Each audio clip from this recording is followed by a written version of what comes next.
on behalf of the board and the foundation, want to extend a direct welcome to our guests from the Federal Reserve Board of Minneapolis, including President Neel Kashkari, Senior Vice President Dorothy Bridges, who you're going to hear from in just a minute. It's really special to have you with us here this morning for this conversation.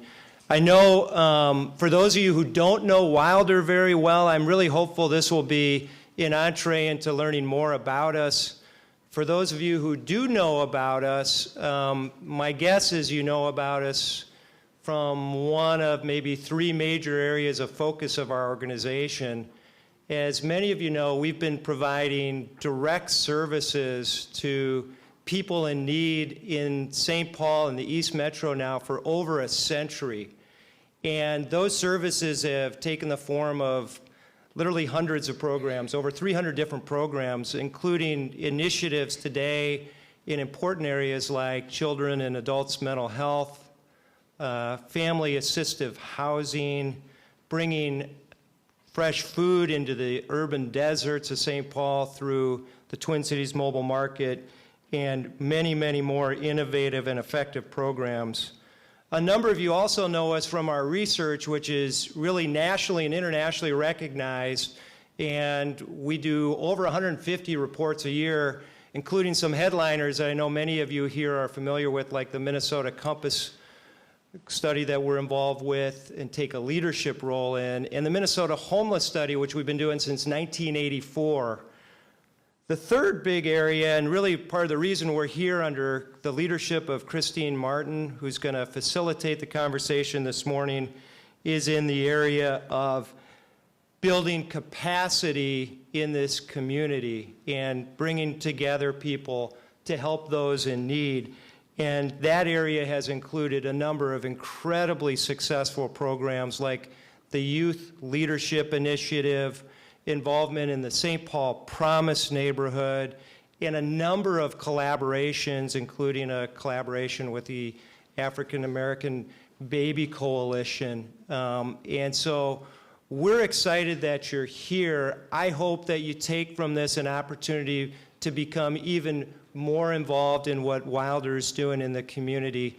But I don't want to take up any more time other than to say we are particularly proud at Wilder of our president and CEO, MayKao Hung, not just for her leadership in this community, which has been both a personal and professional passion of hers, but also her involvement in a number of different organizations. So the fact that she is the current chair of the board over at the Fed and her involvement there with the Federal Reserve Board of Minneapolis is huge.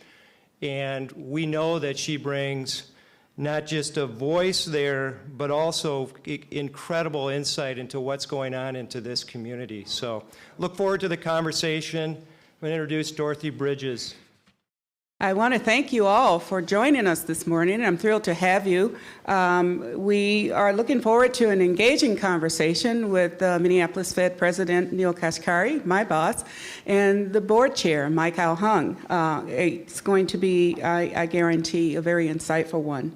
As Eric mentioned, I'm Dorothy Bridges, Senior Vice President. I oversee public affairs, regional outreach, and community engagement for the Federal Reserve Bank of Minneapolis.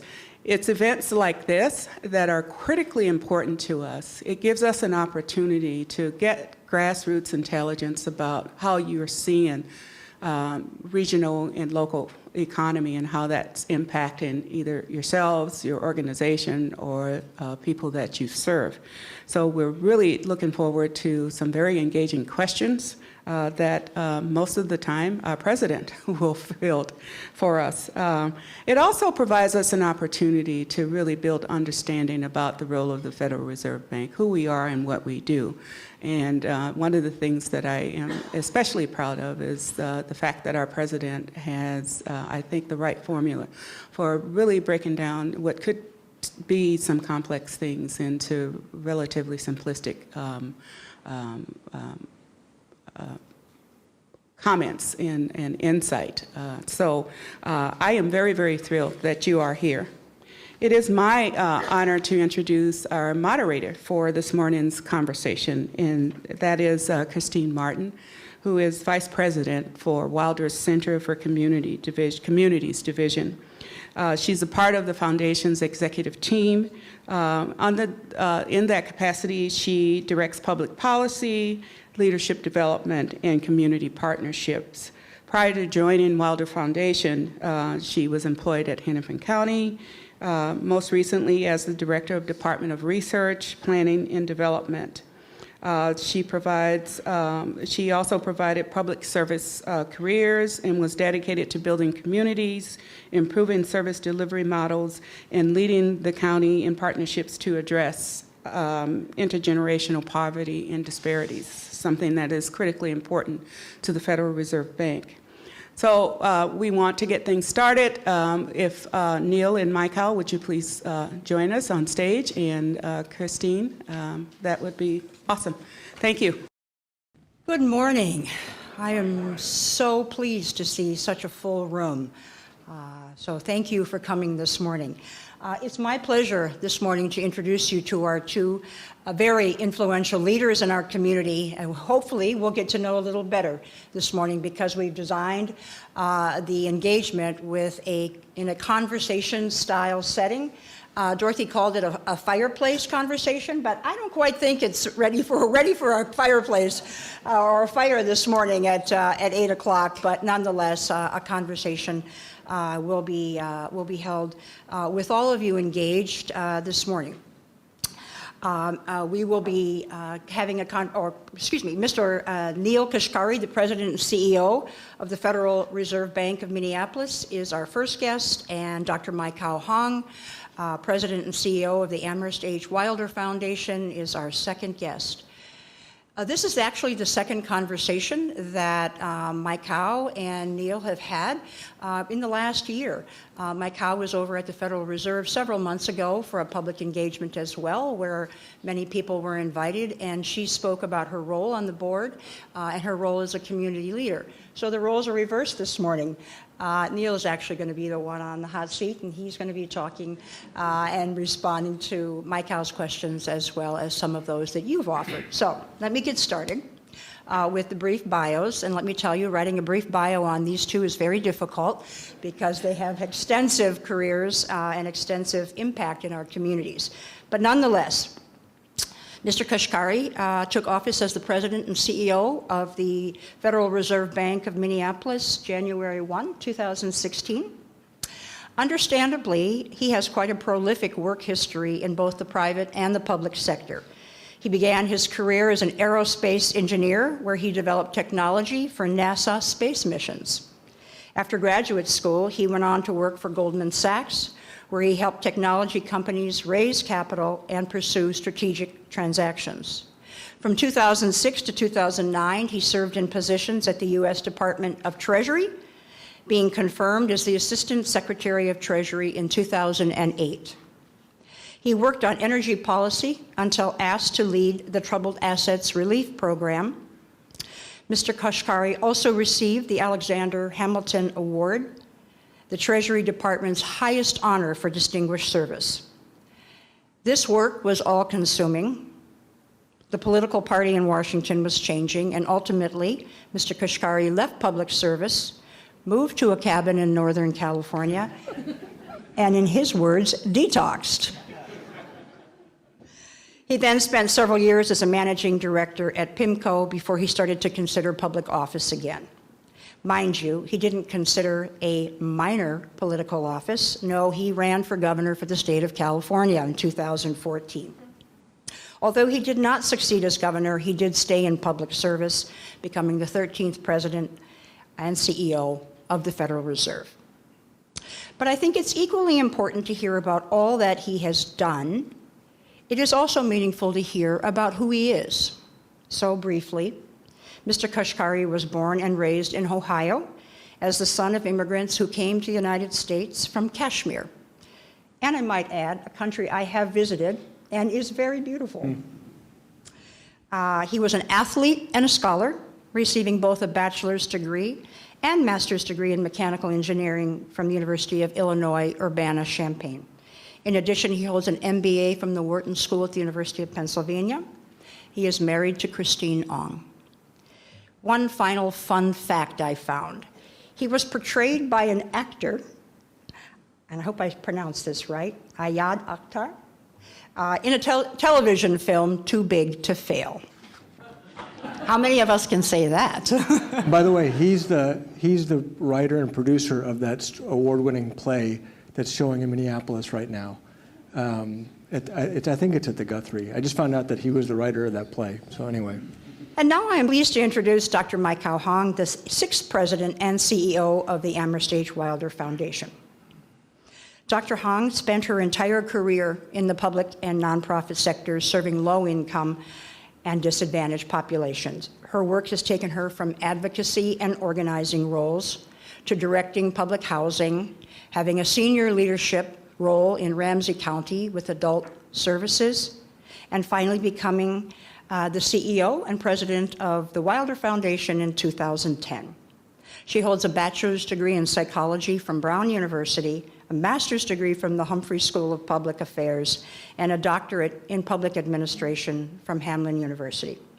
She is the chair of the board of directors of the Federal Reserve Bank of Minneapolis, in addition to serving on many prestigious boards, foundations, and state commissions. Dr. Hong was born in Laos and came to the United States from a refugee camp in Thailand. She moved to St. Paul as a young child, learning English and adapting to Western culture. She, like Mr. Kashkari, was an athlete and a scholar, becoming the first person in her family to receive a PhD. Dr. Hong is married and has 4 children, the first of whom went to college this week. And a fun fact on MayKao, she's actually training for her first marathon. So we'll wish her luck. I am certain this will be an exciting conversation this morning. So for the next 35 minutes, MayKao is going to interview Neel. She has several questions that you all, many of you all took the time to submit questions through the online registration. So we have several of those questions because they were very pertinent to what's going on in our communities, what's going on in the economic sector, and what's going on in social policy. So several of those questions, and then MayKao will come up with some of her own. Upon the conclusion of that part of our morning, I will come up and facilitate questions from you all.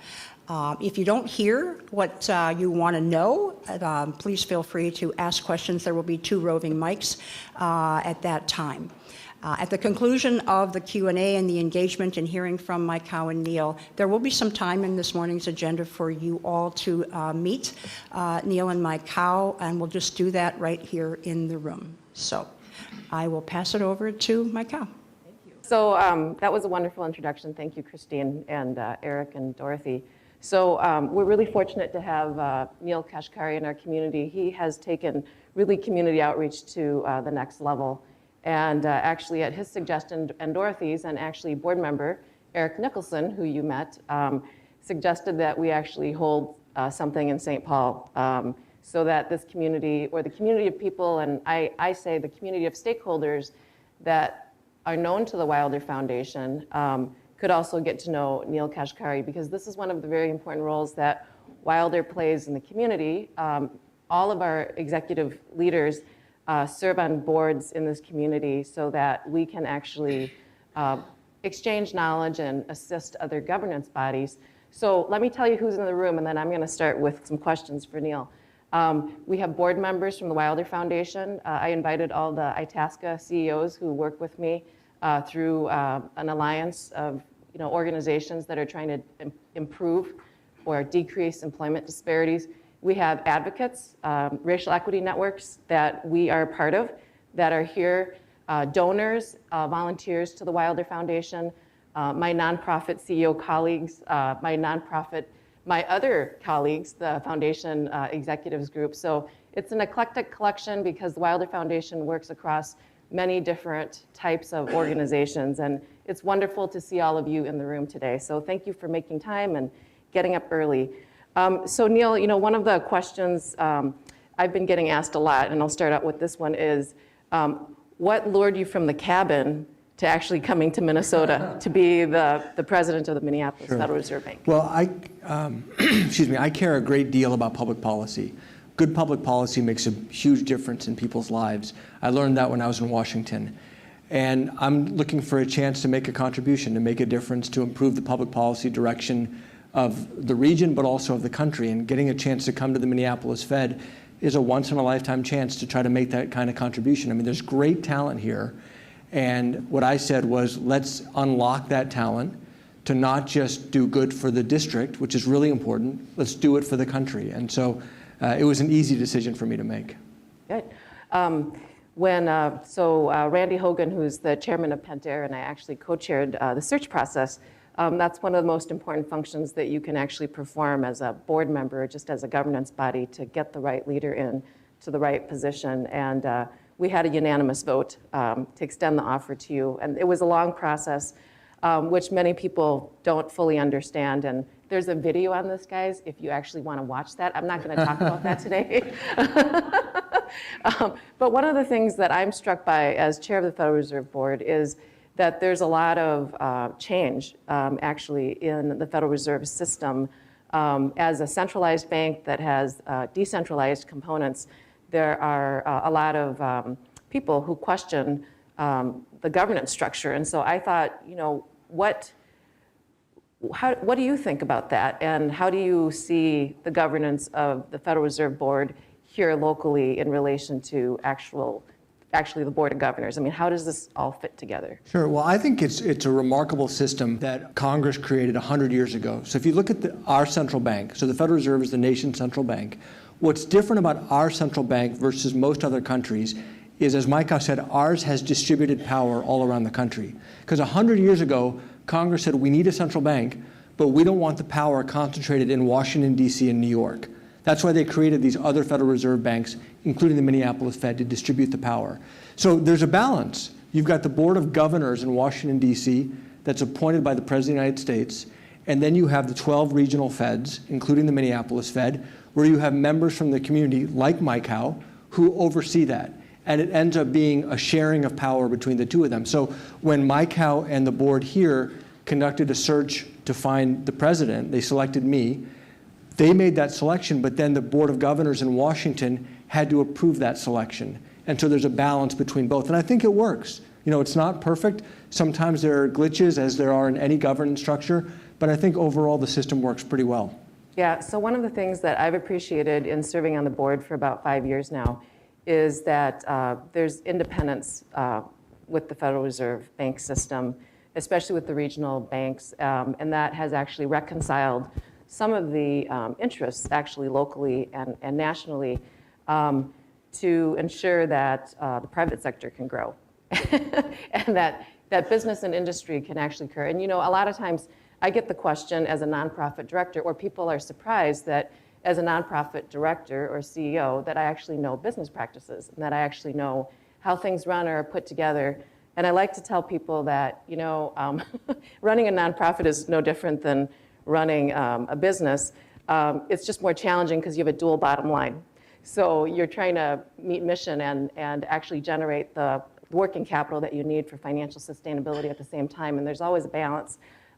So one of the questions that we thought of, or that people really were curious about, is given that there are 12 presidents of Federal Reserve banks, how do you work on promoting having a private sector grow at a faster rate of growth than the growth rate of the U.S. debt? Well, fiscal sustainability is really important for the long-term health of the country. So if you go back to Congress, so Congress gave the Fed its power and said, the Fed, you have two mandates. One is stable prices, so an economy that doesn't grow too hot, doesn't get too cold, but kind of grows steady, and maximum employment. And that's what we're trying to achieve through our monetary policy. We're trying to get the economy to grow so we can put Americans back to work without letting the economy overheat. And we feel like over time, if we get that balance right, then we can let the private sector grow. That will encourage economic growth for everybody, and hopefully grows faster than the debt of the government or of the economy as a whole. So what type of actions are being recommended by the board and undertaken by the Federal Reserve to improve economic conditions in the region? Well, it's first of all, the region's doing pretty well. overall. If you just look at the headline numbers, the region's doing pretty well, though there are pockets of people who are struggling and who are being left behind. And one of the tough parts that we have as a central bank is we have this one tool of monetary policy. We set one interest rate for the whole country. And think about the diversity across the country, 50 states, even within a state, different cities, different neighborhoods, they're all performing very differently. But all we have at the Fed is this one tool of monetary policy for the whole country. So it's very hard for us to be able to target assistance to those who need it. All we can do is try to make the overall U.S. economy grow fast but steady, so to speak, to try to lift everybody up. Now, how do we get at those who are being left behind? What I feel like we can do is we can do research to understand why are some groups being left behind? Why are some neighborhoods, some communities being left behind? To educate the country about those issues, and then hopefully Congress and other policymakers who have more tools can get involved to try to even the playing field.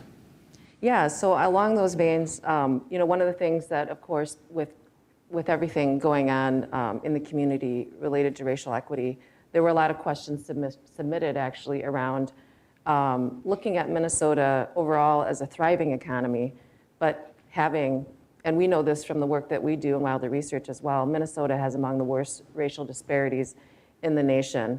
What do you see the Fed being able to do about disparities? Yeah, so this is one of the things people have asked me, what has surprised me coming to Minnesota? Minnesota has so much going for it. A diverse economy, overall a very strong economy. If you just look at the numbers, by and large, pretty good schools relative to the whole country. But as you said, MayKao, some of the worst racial disparity in the country. And why is that? If you look at the data, I mean, to be blunt, whites are doing really well.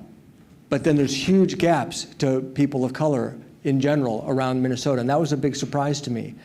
And again, monetary policy is incredibly blunt. It's one number for the whole country. You can't target it. But we do have world-class research capabilities at the Minneapolis Fed and at the Federal Reserve System. I'll give you an example. There's a really troubling statistic in the US economy where black unemployment is almost always twice white unemployment. All right, if it's a booming economy and white unemployment is 4, black unemployment is 8. If it's a recession and white unemployment is 8, black unemployment is 16. And that is a structural factor in the US economy that's gone on for a long time. And what's shocking to me is that we as a country still don't know why that is. All right, we have to know why that is if we hope to solve it. And so what I'm hoping that we can do as a Federal Reserve System is try to understand what are the drivers of that disparity, what are the structural factors, and if we can understand it, then hopefully we as a country can work to close those gaps. So from the seat that you're in, how do you think equity manifests itself in economic policy making at a local and then regional level, and maybe even at a national level? So, you've pointed out that even though black unemployment is always about double the rate of white unemployment, regardless of economic conditions, how does it manifest in and through economic policymaking? I mean, I have my own thoughts about that just from looking at, just from the work that I've done with so many employers in town, that it is structural and that some of it is based on historical patterns of exclusion through policy and other things. But how do you think today it manifests itself? I know that's a very complex question. Yeah. Well, it's very complex. It's very important.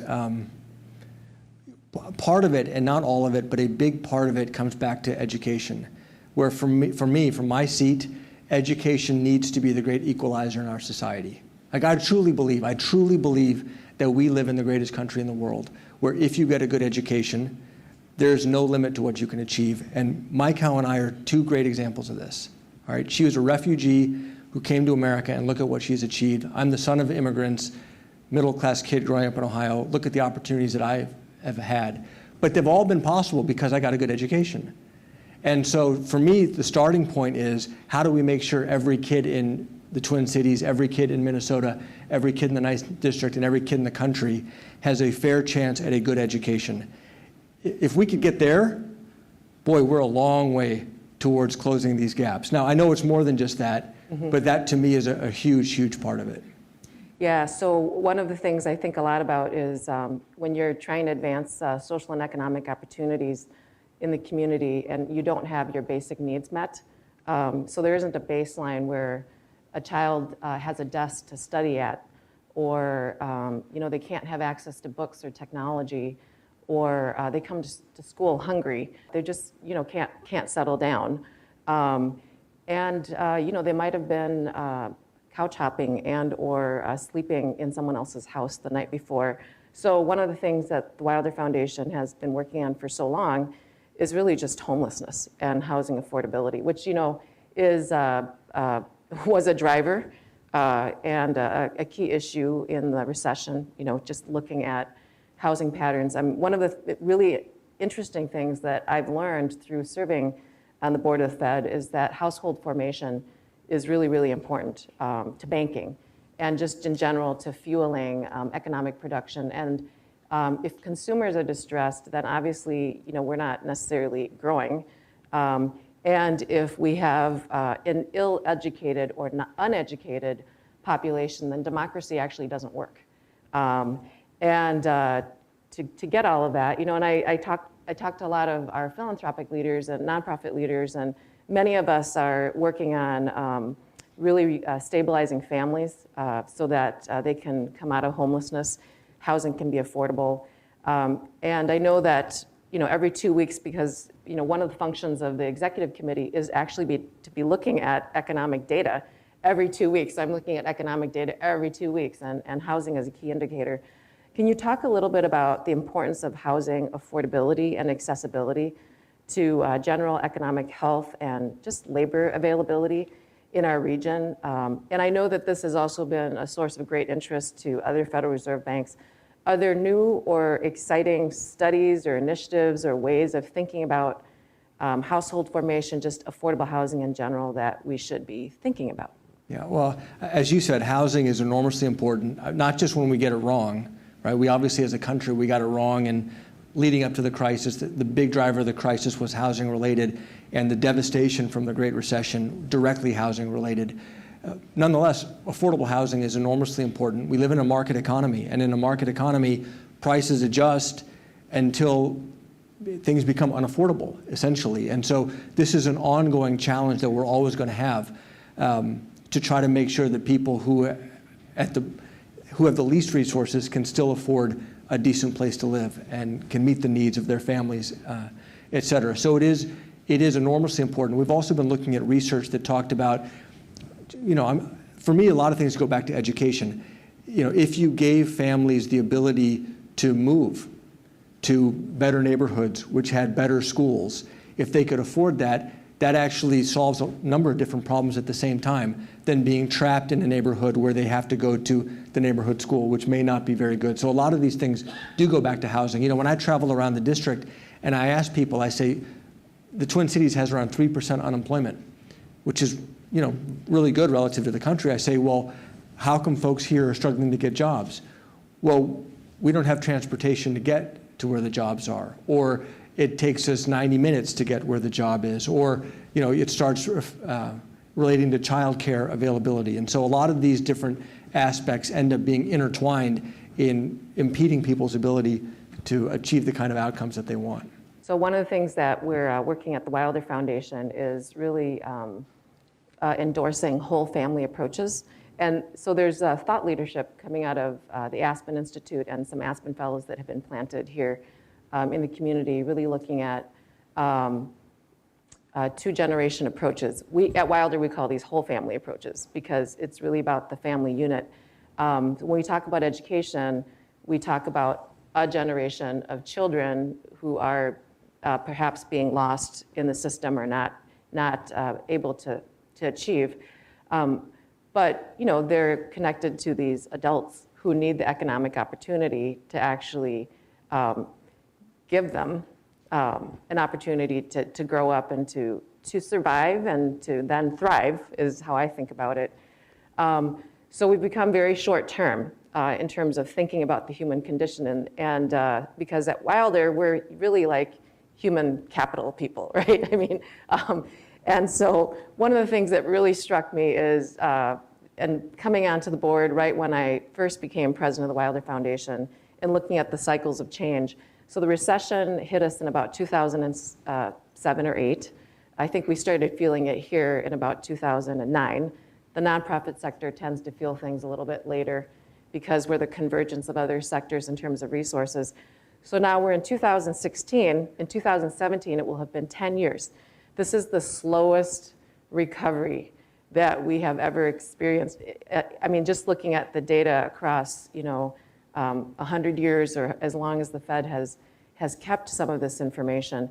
So if you have a child who was 5 in 2007, they're now 15, about 15, and you have a whole generation of children and families, if you look at this holistically, adults, young adults with kids who have really been left out and excluded from the economy just because of the recession. If we're really going to be thriving in this community, thinking longer term with our kids with regard to education and economic opportunity for their parents, how would you shift the conversation to really talking about whole family units or looking at things 2 generations at a time? Well, I think that's enormously important. I've asked our staff, both our research staff and our public and outreach staff, to look at communities around the country that have been successful in eradicating poverty, in turning things around. And there are examples where it has worked, where very intentively people have focused on all aspects of the family, just like you're saying, education, healthcare, affordable housing, transportation. And when you get that right, it can actually make a big difference, and you actually can have success. And so for me, we have a 50-state laboratory that we need to look at and learn from, figure out what's working, and then export those all around the country so we can actually turn things around. So in addition to traditional economic indicators and measures, which we're always looking at, what benefit do you see with really directors on the board? I mean, what are they doing, and what's the information that they provide to you as president in making monetary policy? Sure. We have a wide-ranging and very diverse board of directors. So MayKao obviously is the chair of our board. The vice chair of our board is Ken Powell, the CEO of General Mills, so Fortune 100 company perspective. Harry Melander is one of our recent directors who's a labor leader in St. Paul. And then we also have community bankers as well as others from around the state. And that, we want as diverse a board as possible that represents the geography of the 9th District. Our district is big. It's Minnesota, North and South Dakota, Montana, part of Michigan, part of Wisconsin. So we want geographic diversity. We want gender diversity, which we have. 4 out of 9 directors right now are women, 5 men. We want sectoral diversity. So we've got nonprofit, we've got labor, we've got business, we've got ag, as well as community banks. And we want ethnic diversity as well. And getting that richness of information just makes us smarter, makes me smarter about what is in fact happening in our communities so that we can make the better recommendations when I go back to Washington. So go back, I mentioned this earlier. 100 years ago, Congress created 12 Federal Reserve banks. My job is to represent you. My job is to represent the 9th District when I go back to Washington, D.C., be able to speak in detail about what's happening in our district and our communities so that when we make monetary policy recommendations for the country, the local conditions here are in the fabric of that discussion. And so our directors are a key part of making me smarter and informed about what's happening in our community.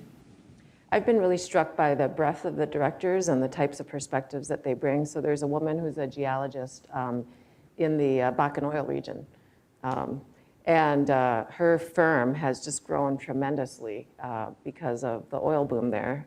We had the opportunity as directors to visit, actually before you started, to look at the growth there. And I can only describe it as, it was a little bit like the Wild West, except it was the oil boom, not necessarily the gold rush or anything like that. And I was looking at it from the perspective of somebody who really understands community development with public infrastructure. So like there was no public health infrastructure there. I mean, water and sanitation was little to zero. People had RVs parked everywhere. The construction trades were very much present, but There were things happening to people who were trying to build, and they didn't have any. I mean, the buildings were coming up so fast. There weren't a lot of consumer protections, things like that. So, how do you think that the boom, and Kathy Nessett is her name. So Kathy's always giving these amazing reports about what's happening there with oil rigs, and a lot of people have had questions about commodities across the world, oil prices, what's going on. I mean, I don't know about others, but it's been really something for me that I just don't know what to make of it. So do you have any thoughts on that with? Sure. So I visited for the first time in May. So part of my job is getting out across the district. So in May, I had my first trip to North Dakota and visited the Bakken. Kathy, one of our directors, helped facilitate that visit so I could see firsthand. They're catching their breath now.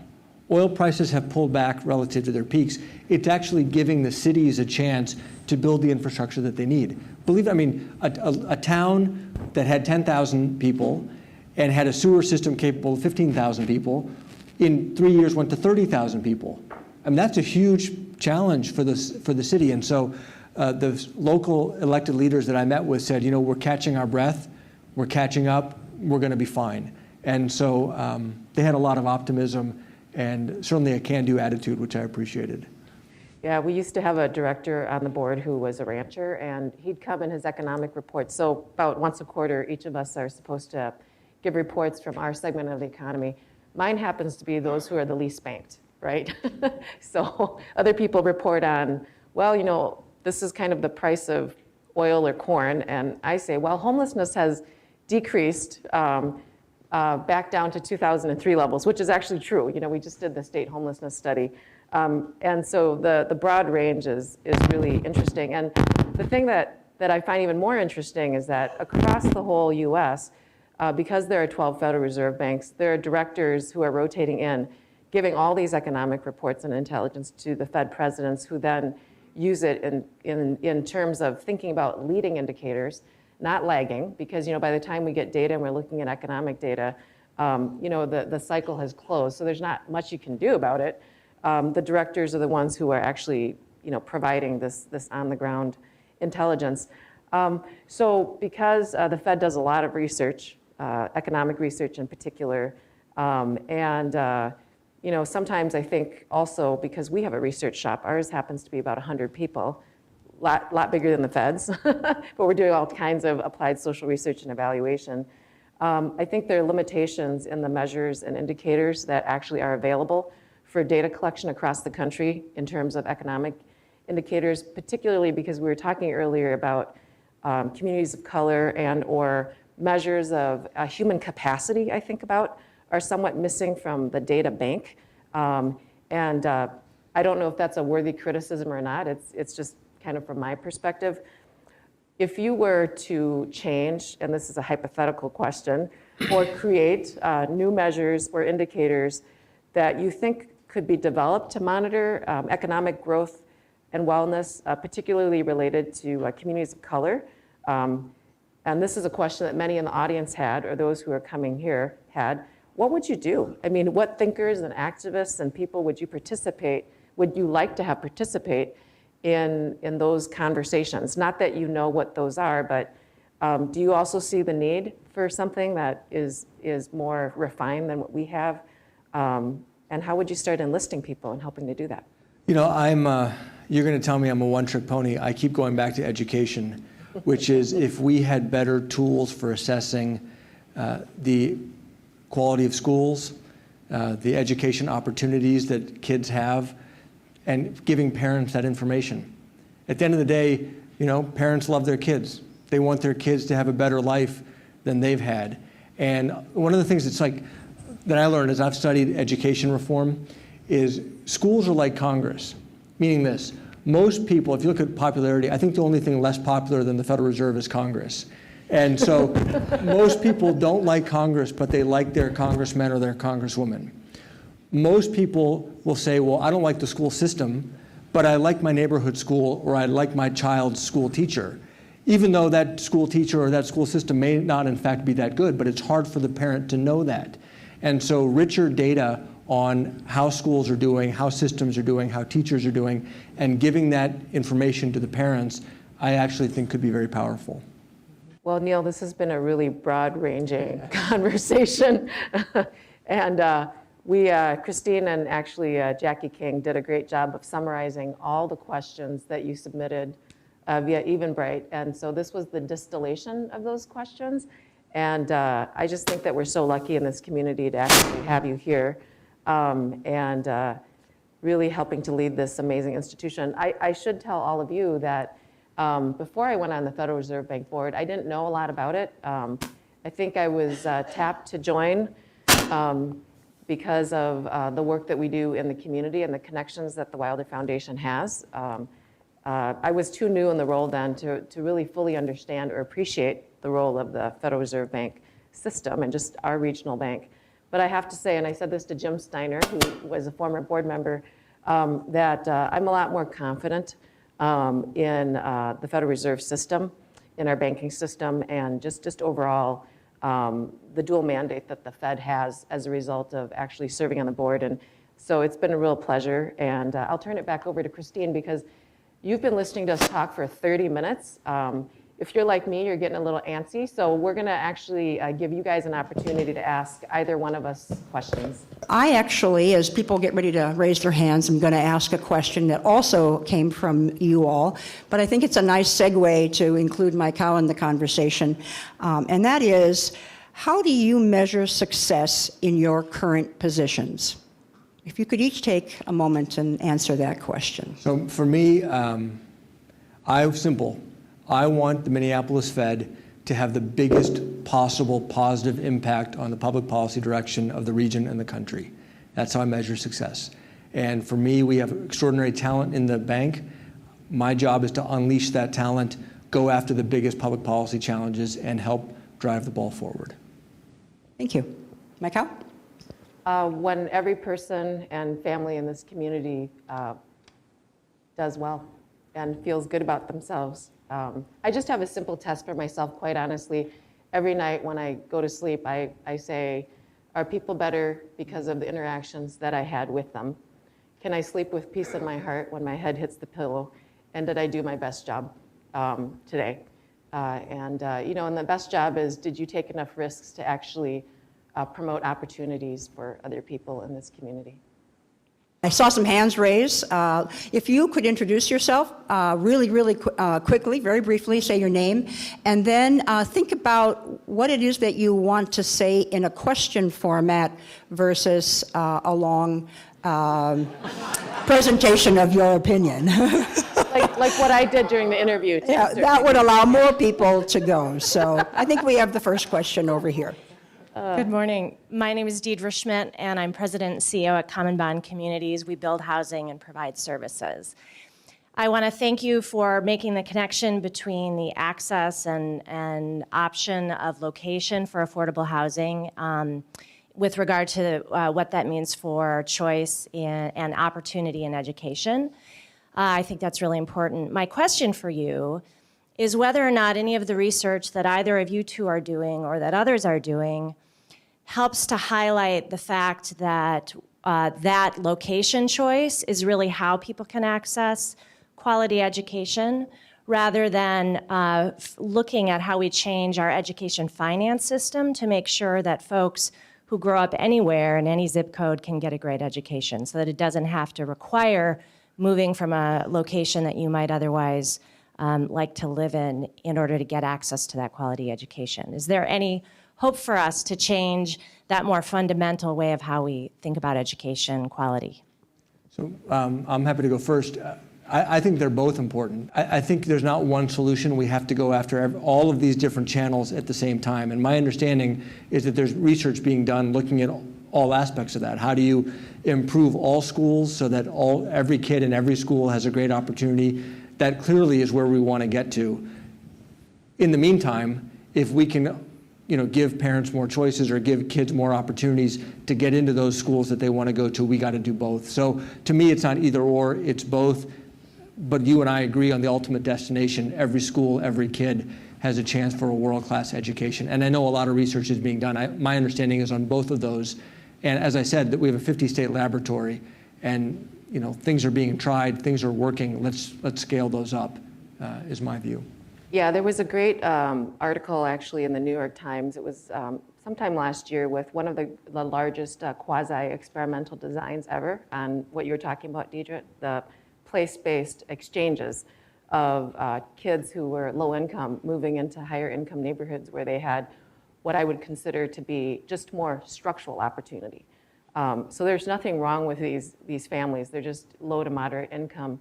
Probably the largest design ever in terms of place-based strategies around education and economic opportunity. The results over a period of many years, because you have to think about this as a 10-year increment, were quite good. And what it demonstrated to us, those of us who work in place-based strategies, St. Paul Promise Neighborhood is one of them, right, is that the disinvestment of private enterprises or different types of businesses and or a lack of just kind of transportation, there are a lot of you who are working on transportation, creates conditions where children and families simply can't access the resources that are readily available. And in higher income neighborhoods, that tends to be less true. Also, expectations are higher for middle class kids. And also how you look matters, look as in skin color. So that's probably the most extensive one because there were controlled sites. From our own work here in just looking at St. Paul Public Schools and broadly education initiatives over time, what the evidence basically suggests is that teacher quality really matters, the instructional leadership of the principal really matters, and social supports, eliminating barriers to learning, systematically doing that for children matters. The other thing that's starting to bubble up, and we're doing a lot of work in right now, is that social emotional well-being is a basic need. And that if you can't have a child self-regulate, if you can't adjust, you can't learn. Because there's short-term, there's just a longer-term impact to a child who can't settle down. And there are a whole bunch of toxic factors in low-income environments where this creates stress. So, regardless of whether those children who are low-income live here or in Highland Park or wherever it might be, they just have more to navigate through. So they have to be more resilient, like just at the individual level. But the good news is there's a lot we can do to actually teach and equip parents with the kind of information they need to help these little ones, and teachers in classrooms and things like that. We call it, here we call it Incredible Years. It's evidence-based practice for parents, teachers, and little kids. And there's a whole range of those things, but we know that those types of interventions actually do work. They seem soft, but they're not, because if you think about it, babies are born, human babies, are born the most vulnerable in the animal kingdom, quite honestly. We can't walk, we can't eat, we can't do anything. And it's that social interaction between a baby and the parent that actually helps wire the brain. And so there's a lot of ordinary magic that we can do and teach people, which is actually going to be the name of our fundraiser in October. We're having an event called Ordinary Magic, and it's talking about these regular systems that we can all do. Some people think, is it hard? Is it governance? Like changing the governance structure of the St. Paul Public Schools or Minneapolis Public Schools. Is it place? And it's like, no, it's ordinary human systems. And it's giving people the resources that they need to actually do better, feel better, and then actually learn and acquire all that information. So it's completely within our reach. Thank you very much. My name is Abu Amara. I'm the Director of Public Policy and Government Affairs for Neighborhoods Organizing for Change in North Minneapolis.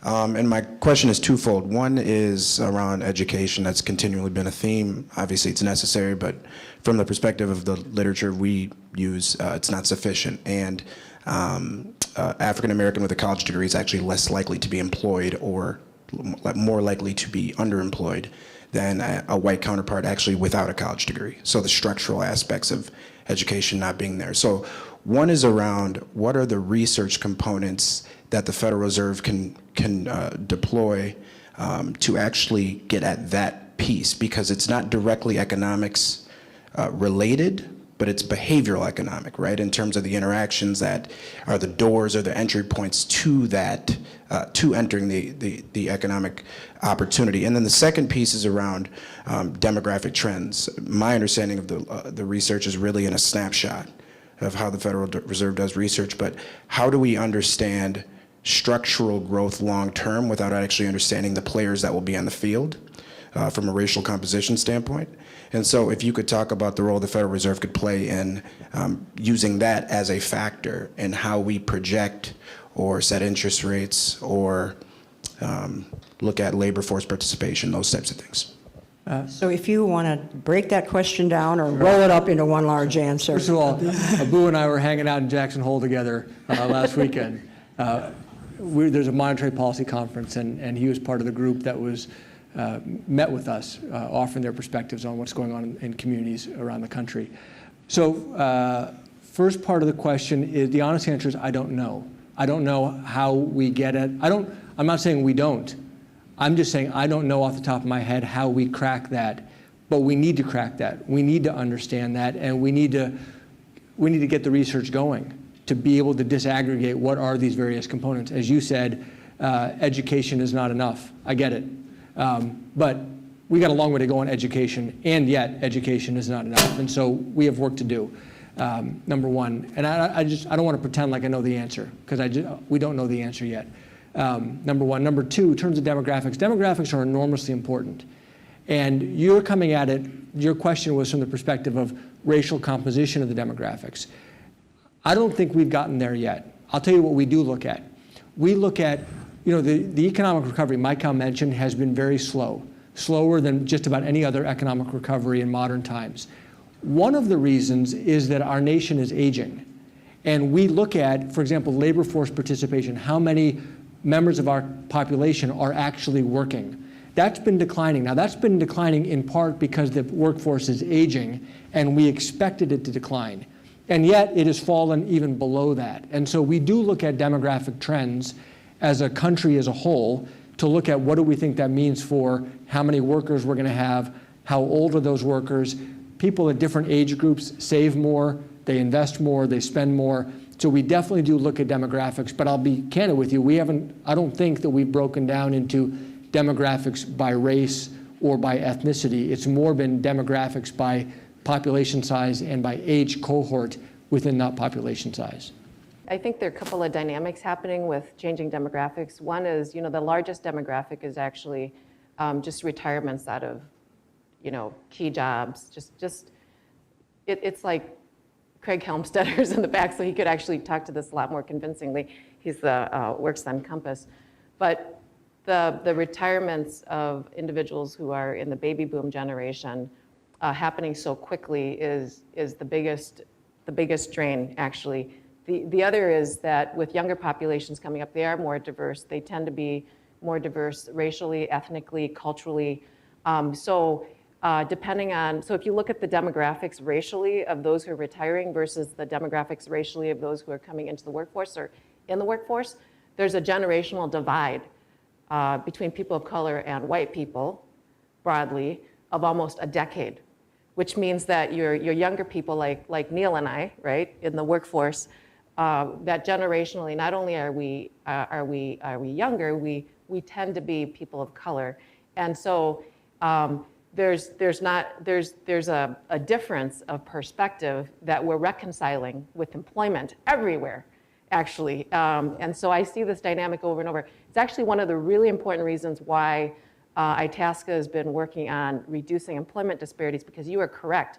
Education is very important, but there is structural bias and discrimination that actually leads to a lack of success in people of color who become employed, don't feel included in their workplaces, or they just never get hired anyway. We know this because of controlled studies over and over. If you white out the names of applicants on resumes, and then you do the same selection process that you do, you actually have more equity in who you end up hiring. If you put the person's name on there, so like my name, MayKao, or Neel's name, Neel Kashkari, you're less likely to be interviewed. You get sorted out. And it's the same resume with the same name. So we know that there's bias that actually happens.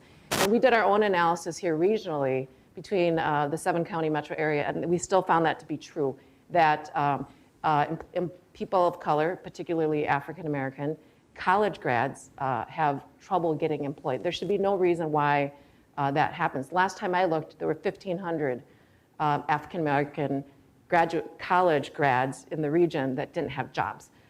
That shouldn't be happening, and there's a lot that we can do in this community to just say, hey, we'll give this kid an opportunity.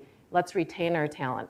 Let's not actually export it to other areas like Baltimore or Dallas or any other place. So these are finite problems that we can actually solve if we want to.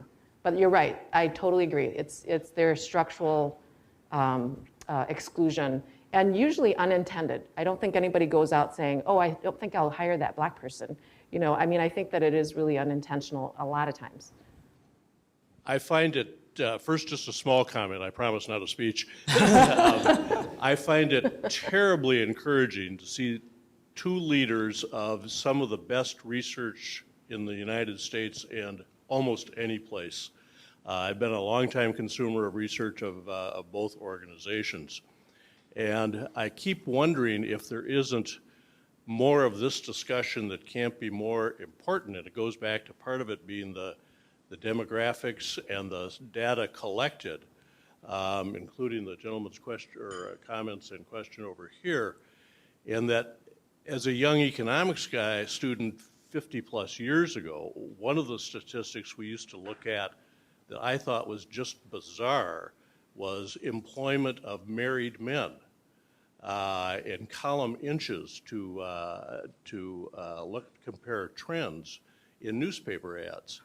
And I think the very publishing of certain data encourages people to look at it maybe in different ways. And so I think part of your challenge, and it catches to education, is to figure out some data that ought to be published that we don't see, or the same data broken down by different factors. I think would it make more people inquire about it. One of the most interesting pieces of research I've read in years was a couple years ago, maybe even 5 years ago, came out of the Minneapolis Fed, of looking at our version of the Wild West, North Dakota. And in those days, kind of the border towns of Grand Forks and East Grand Forks after the flood and reconstruction. And it touches on not only reproduction and a chance to rebuild infrastructure, but what it did to family structure and how that affected all of that in that area. But I'd be also, my main question would be for Neel. Do you have any comments to make on the emerging role of the Fed as a regulator as opposed to just a policy influencer? Sure. Thank you. One thing we haven't talked about is in February, we announced a major initiative at the Minneapolis Fed of trying to address the problem of too big to fail banks. So one of the jobs of the Federal Reserve System is regulating banks. And I have a unique perspective, having lived, been at the forefront of responding to the financial crisis at Treasury in 08 and 09. And my view is we have not done enough to address the problem of too big to fail. And we at the Minneapolis Fed have been hosting a series of public symposiums where we're inviting experts from around the country and around the world to present their ideas on bank regulation, all of which is informing us so that by the end of the year, we're going to come out with the Minneapolis Fed's recommended plan to address too big to fail. At the end of the day, the people need to make the call. Like, there's a trade-off in a lot of things on safety and cost. You set a speed limit, you could set it lower, it'll be safer, but then there's a cost, right? Everybody drives more slowly. Or you go to the airport security, we could have TSA hand searching your bag. That's probably going to be more effective than an X-ray machine, but the cost is going to go way up. So safety and cost is a trade-off in a lot of parts of our lives. Same thing in bank regulation. And so what we want to do is present to you, the public, with an option, laying out the safety and the costs, and then the public can decide, do we have it right or should we do more? My gut, Neel's gut, is that we should do more. But we want to do the analysis and lay it out for the people to decide. So that is another, bank regulation is another important mandate of the Federal Reserve. My name's Henry May. I'm a retired software engineer. I used to be part of that aging workforce, and now I'm just aging. A couple of the things that you said really resonated with me. Effective public policy and education. And I'd like to tie that in with the 50-state laboratory. So what specific public policies do you currently see coming out of that 50-state laboratory that would be effective to improving our educational system? Well, see, you're going to get me into trouble because we're not supposed to talk about fiscal policy at the Federal Reserve. We're only supposed to talk about it generically speaking. I'll give you some examples. So, and I haven't followed up, but I know I did my bachelor's and master's in mechanical engineering at the University of Illinois in Urbana, which is a really good engineering school. A couple of years ago, I read about it, that Georgia Tech, which is also a top engineering school, created an all-online master's degree in computer science. And if I remember correctly, the tuition was like $7,000. I mean, that's one of the top engineering schools in the country. To get a master's degree in computer science from Georgia Tech for about $7,000 is pretty amazing. And it's pretty scalable. Now, I don't know, I haven't followed it closely to know how it has worked out over the last couple of years.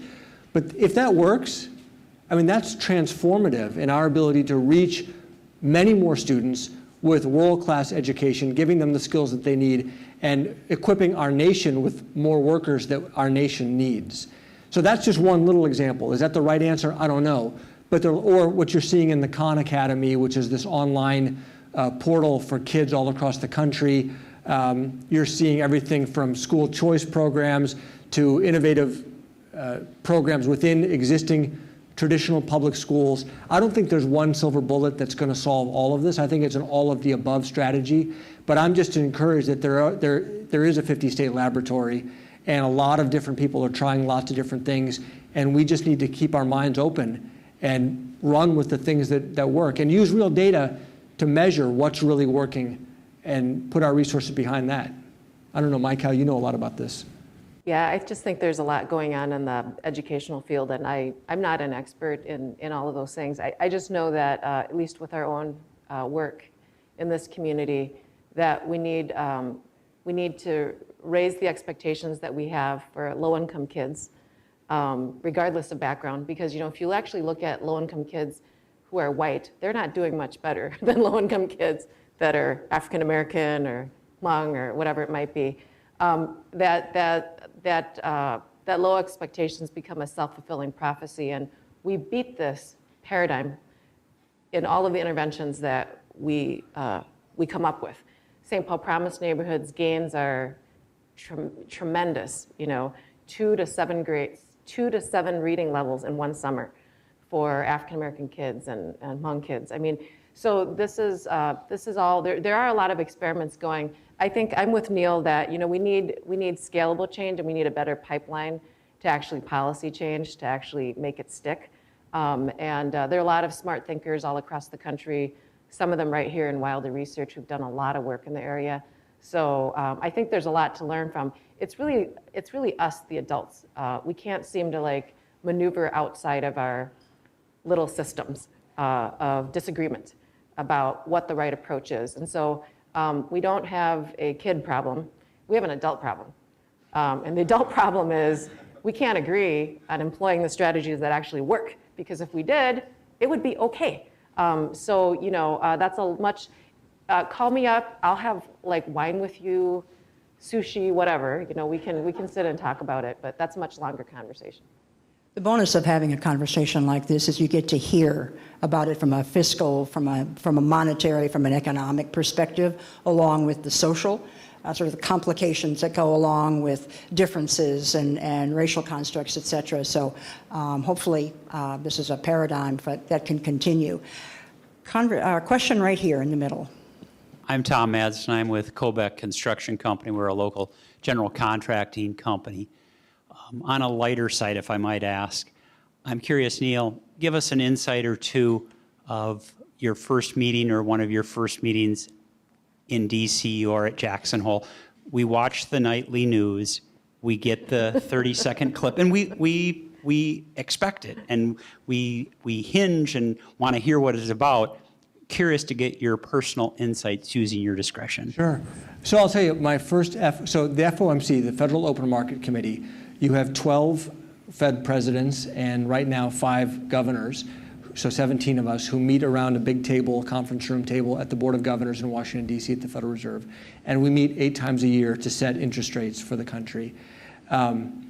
It's a funny thing because people come in and I expected them, I'd heard that they kind of read statements to each other because people are very well prepared when they go in. But if you're sitting there reading a statement to another person, I mean, are you really convincing each other as opposed to having a conversation? Or are you just trying to set a record that 5 years from now, you sound smart when the transcript comes out?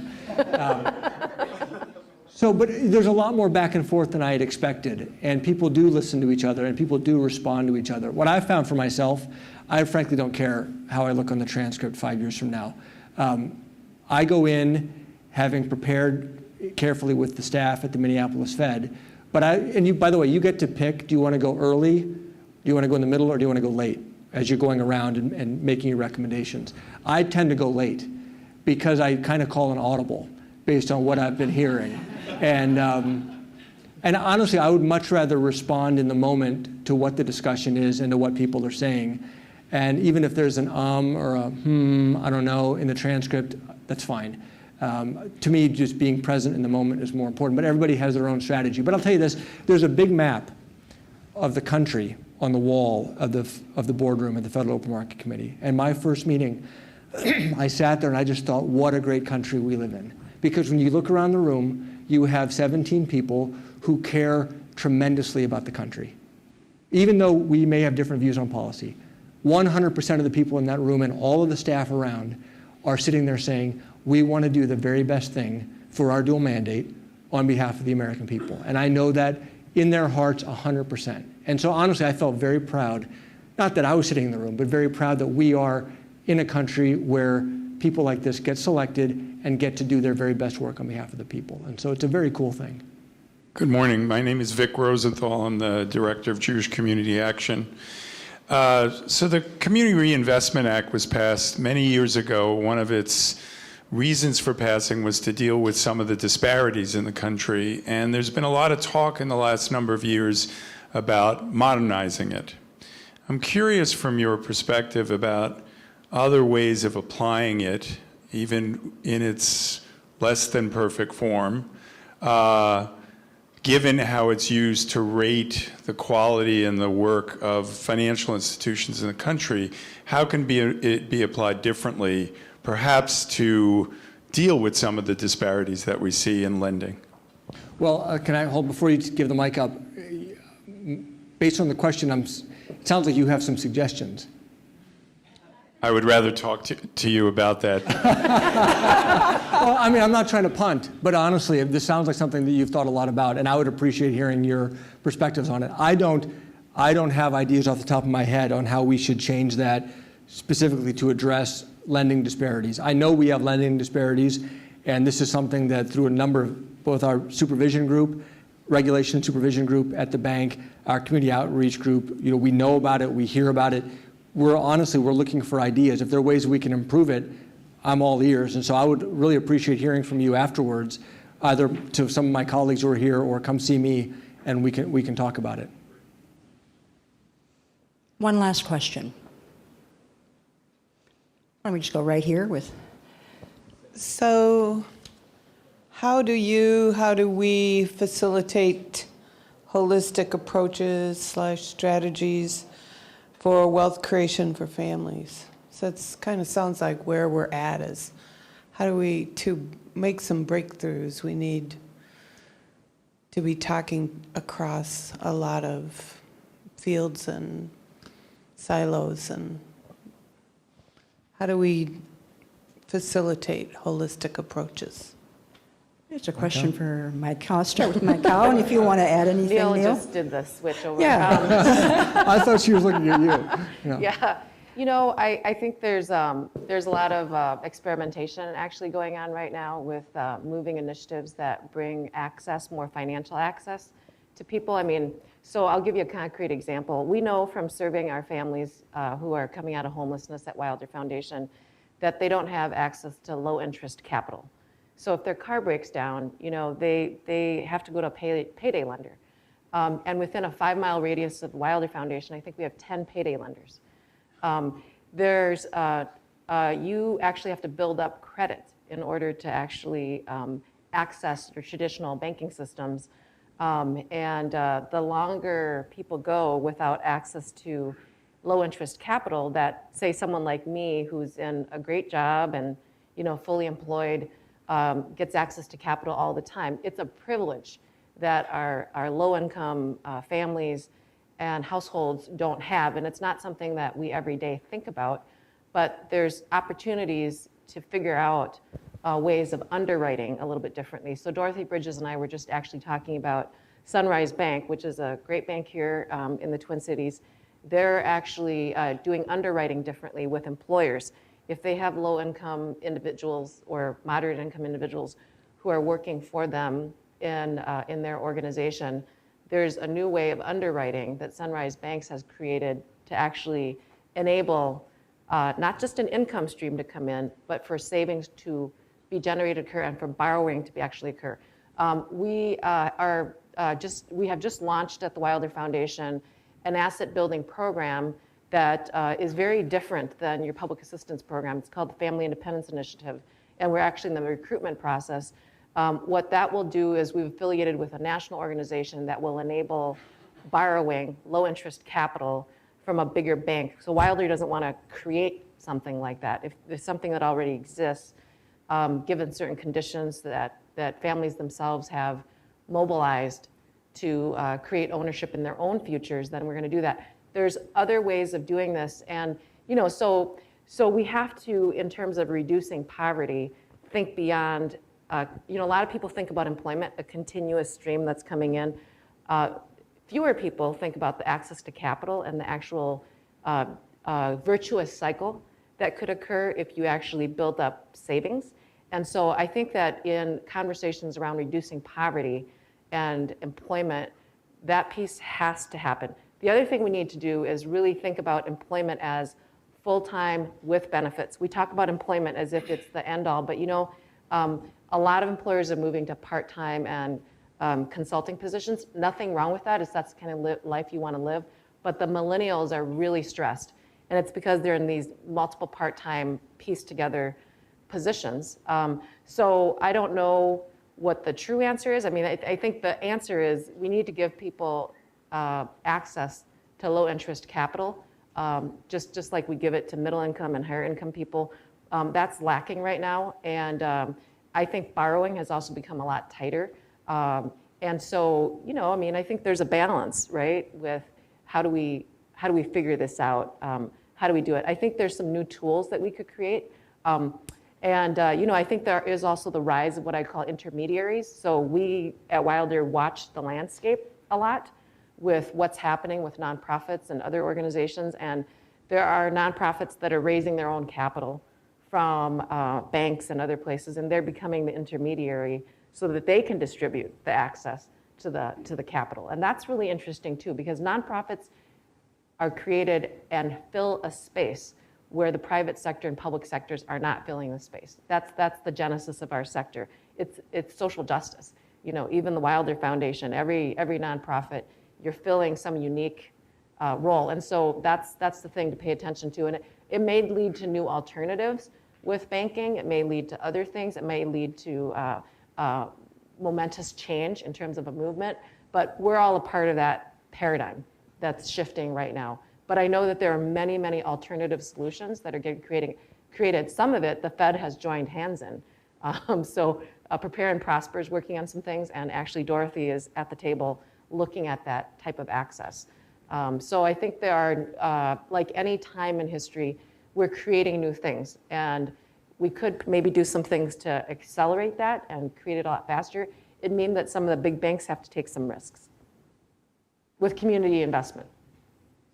So my closing is going to be very brief because I'm looking at the time and I would like to maximize the opportunity that you would have to come up and meet Neel and MayKao directly. But I want to thank you for your questions. Those of you who submitted questions earlier, I want to thank you for those also. I want to thank Neel and MayKao for being so authentic with you all this morning. I would imagine you would agree with me that their authenticity, their presence, and their ability to listen and respond is pretty amazing for two very high-profile, influential leaders. So I want to thank you for that. It's very clear to me as I listen to the questions and I listen to Neel and MayKao that there is an interdependence here, that we in the social change world or the social justice world or the nonprofit world can't really solve all of these problems that we've been talking about alone. The state can't solve them alone.